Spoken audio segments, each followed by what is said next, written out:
ချစ်သမီးမဟုတ်လေကျမသမီးကဲတရားလုံးရဲ့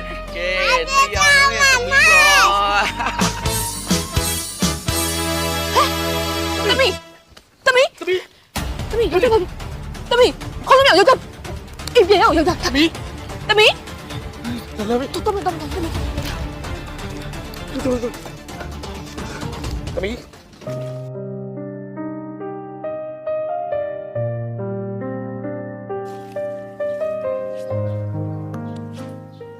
ီကောင်လေးကလည်းဘယ်တော့မှလာမလဲမသိဘူးမိုက်တွေကပြစ်စရာအများကြီးဟာစိတ်လည်းညစ်ပါတယ်ဒီကောင်လေးကလည်းကွာဘာဘွေရဦးလေ သကောင်ကွာ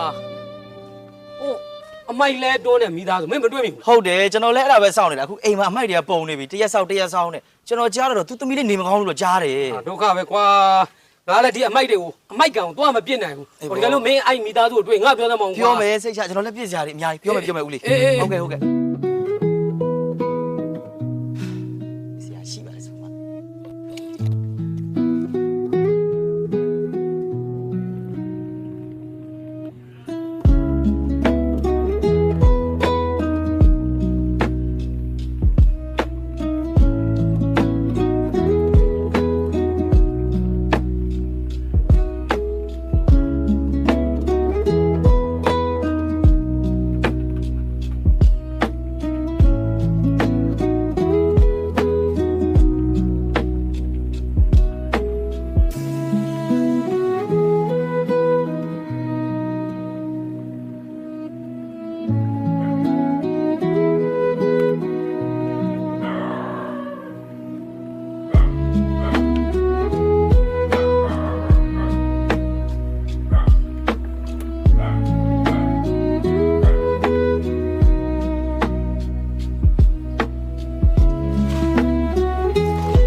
လုံးလုံးပြီးသေးဘူးလား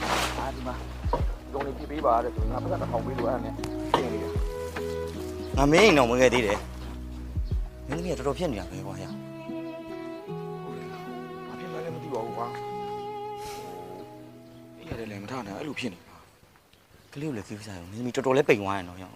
အရင်တော့ဆိုရင်ထောင်းနဲ့ငါကြည့်လိုက်လို့ရှိရင်မင်းသမီးလေးတော့ချော့စော့ကစားနေတာအခုတော့ကွာအဲ့ရတယ်မှာ5-6ရက်ဖြစ်နေပြီဆိုတော့မင်း